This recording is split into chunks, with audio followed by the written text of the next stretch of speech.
పులిగుండాలలో పొంచి ఉన్న ప్రమాదం. రోడ్డు పక్కన ఎండిన చెట్టు.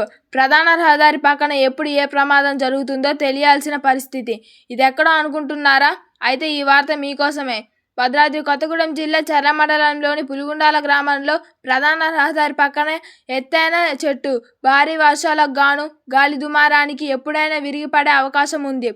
ఎలాంటి అవాంఛనీయ సంఘటనలు జరగక ముందే పంచాయతీ ఆర్ఎండ్బీ శాఖ అధికారులు జోక్యం చేసుకొని ప్రమాద నివారణ కోసం చెట్టును తొలగించాలని బాటసారులు కోరుతున్నారు.